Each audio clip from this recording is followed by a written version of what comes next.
Hey, good morning, YouTube. It's a Southern Gardener. I'm out here in Tennessee, Zone 7. Thought I'd talk to y'all a little bit about watering. So we just had a rain just a little bit ago, maybe an hour or two. It's been a little sun here for just a little bit. We got almost exactly 1 inch of rain. And people are always asking me questions about watering, especially raised beds. These raised beds are maybe 12 inches off the ground. There's nothing under them except for I tilled up a little bit of dirt, and I might have put some cardboard down. It's been a while since I looked at this. But anyways, you got earth underneath. I got compost, some native soil in there. But let's talk about watering. It's different than an in-ground garden. Raised beds, because of all the free draining soil and it's up off the ground. I do have clay soil, but it's got a lot of compost in there, so it drains a little better. So let's look and see exactly what an inch of rain looks like. So here's my carrot bed. I can stick my whole finger in there. About 3 inches. That whole thing is just, that's wet. That's wet. So that's what an inch of rain looks like. The recommended for everything you ever grow is 1 inch of rain per week. Now that's very true. If my in-ground garden looked like that, which it does, I got an inch of rain, I'm not going to water that for about a week. It's 90 degrees here every single day, you know, in June, and it's hot. Stuff dries up. But because you want your roots and stuff to go down deep, you really don't need to water stuff but more than once a week. So with a raised bed, it's a little bit different. Raised bed, because it drains so freely with the stuff you put in there, you only need to water this maybe every 3 or 4 days. It's going to dry out a lot quicker. So these are just a bunch of different tomato plants. I got some cherries, I got some beefsteaks and different things. I got some peppers in there. But this bed right here, I mean, I got a soaker hose in there, but I'm going to water this thing in about 4 days. Even if it's 90 degrees every day, doesn't rain again. 4 days, 3 or 4 days. You come out here and check your soil. You only want it to be wet, maybe 3, 4, 5 inches down. You want that top few inches of soil to dry out. It doesn't need to be wet all the time.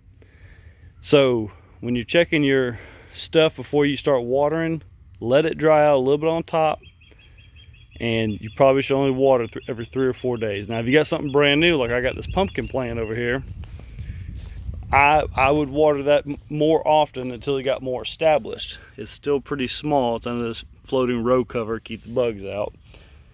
But I might water that every 2 or 3 days. It doesn't have as much of a root system. That's a big difference.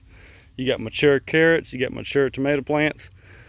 You know, I'm gonna water those a lot less often because they got roots that go down really deep. The water table in the earth is down deep. So if it dries up top, them roots at this point have reached down a foot or more. I mean, who knows? I mean, I can't tell exactly how deep it goes, but I know it goes pretty stinking deep. Because if I don't water these, they still actually look pretty good at this point. But that watermelon, or that pumpkin plant over there, if I don't water that every 2-3 days, it'll look wilty. You don't want your stuff looking wilty. It'll stress it out. So that's raised bed watering. If you have any questions on that, let me know. But don't overwater your stuff. You overwater your stuff, and it's going to be worse than if you underwatered it. Okay. That's pretty much it. Get your stuff well established, and then water it every 3 or 4 days after that. Soaker hose, drip irrigation. You just use your hose and just do right around the roots. Oh, one more thing. The best time to water is either early in the morning up till like maybe 7 or 8 o'clock in the morning, from early on to 7 or 8, or late in the afternoon. Now I prefer the morning because I can drench that ground right up underneath my plants,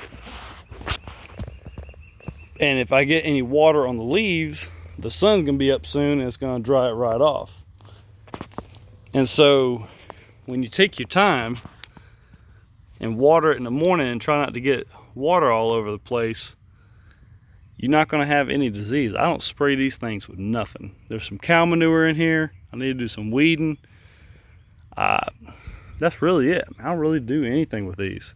And these tomato plants look great. You know, I fertilize them a certain way. You get questions, maybe I could do a video on that.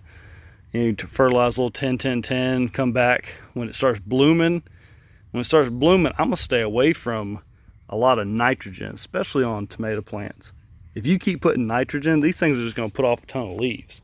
So once it starts blooming, that goes for pretty much anything. Once it starts blooming, I'm going with more the PK of a fertilizer. I had this stuff called Tiger Bloom. It's like a 1-5-7 or something like that. It's more PK. It's like just a little bit of nitrogen. That's what you want when your stuff starts blooming. That goes for almost anything except for like corn or lettuce or something like that. But squash, zucchini, beans, anything that flowers, you want to use more of the P and K, or bone meal, or muriate of potash, whatever you want to use to get more PK. I mean, you know, you need to research that. Don't just throw stuff on there willy-nilly. But even if you just go with some 10-10-10, I mean, stuff will be okay. But if you put too much nitrogen on something that doesn't need to get so much green to it, you're just gonna put on a bunch of leaves. I'd rather have a bunch of fruit. I mean, this cherry tomato plant's loaded. So is this beefsteak one. I mean, there's tomatoes all up in here. And it's gonna keep growing. I think this is one of them indeterminate, so this thing shall grow until the frost. But it's just loaded with tomatoes. And no splitting. That's a big thing with tomatoes, especially. Don't overwater, don't underwater. You'll end up with splitting. So just take a look at your raised beds. Don't water them every day, even if it's 90 degrees outside. Let me know if y'all have any questions. Bye.